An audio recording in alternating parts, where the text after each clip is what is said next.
Hello everyone, in this video I want to test time to kill of Inferno, Andromeda, Polaris bespoke turret with two size 6 guns against different targets.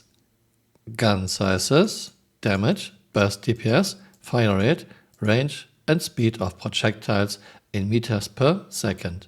Targets are Error, Gladius, Cutlass Black and Andromeda. Starting with Andromeda, everything in default loadout and default settings. Error, and this big fat bar is right in the way.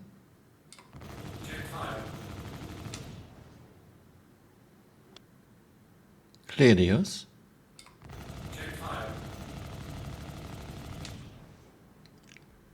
Cutlass Black.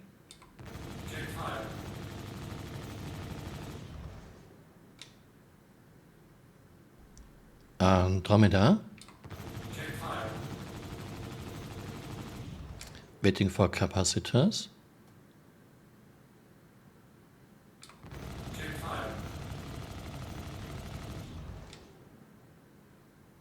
Again, waiting for full capacitors.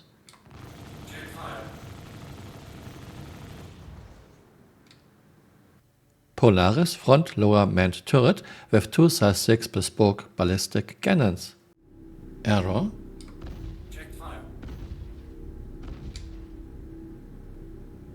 Gladius. Cutlass Black.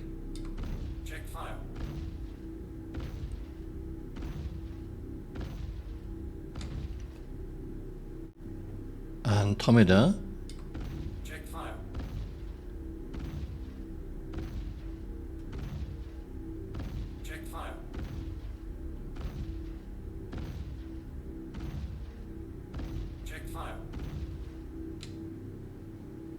Now we have an Inferno. Error. Target friendly. Gladius. Target friendly. Cutlass Black. Target friendly.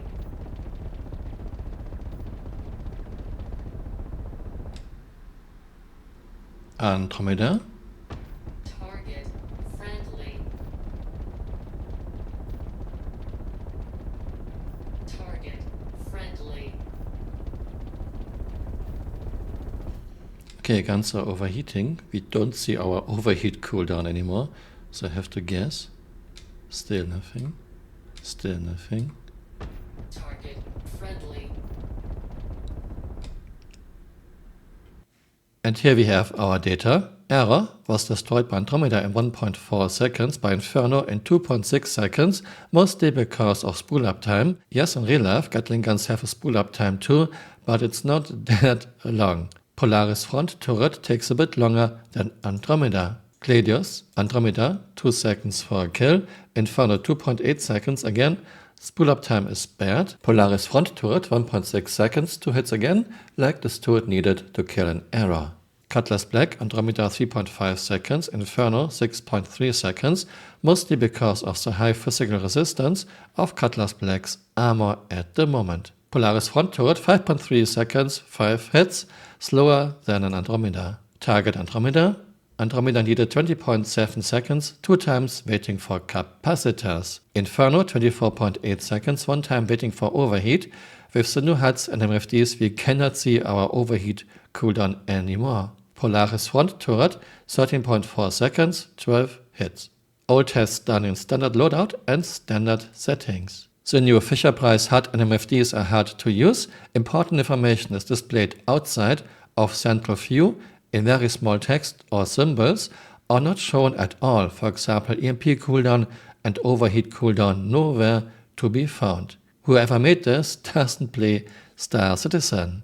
This test is of course not a simulation of a real fight. This test is about time to kill under ideal conditions. If a target has PDCs, point defense cannons, the Polaris has to rely on her guns, but for a capital ship she doesn't have a lot. Only reason the two bespoke size 6 ballistic cannons in the front lower turret look somewhat competent is they can destroy an Andromeda without overheating, so you don't have to wait. Andromeda had to wait twice for capacitors to destroy an Andromeda.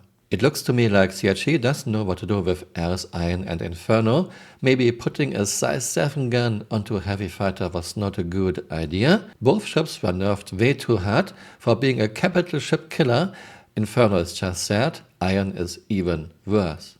I don't know what CRG's plans for point defense cannons are, but right now this makes Polaris size 10 torpedoes pretty much useless against targets that have lots of point defense cannons, like for example another Polaris or an 890.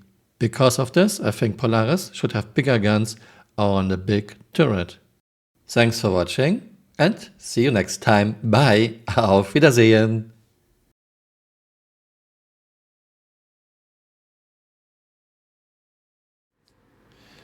Okay, we are now roughly 1000 meters above 890.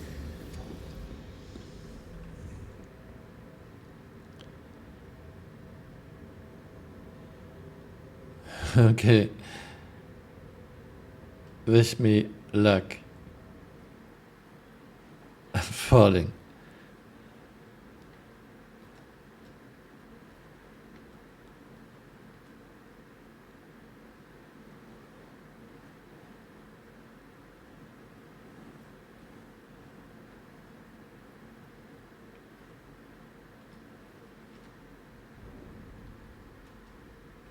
Perfect. Flicker, this was 1000 meters. I didn't take any damage at all. So you can fall into a hangar of an 890 and you don't take any damage. This was Flicker's idea and I'm always amazed about Flicker's idea. And look, 1000 meter and I was landing right in the center of the hangar. Flicker, you are fantastic.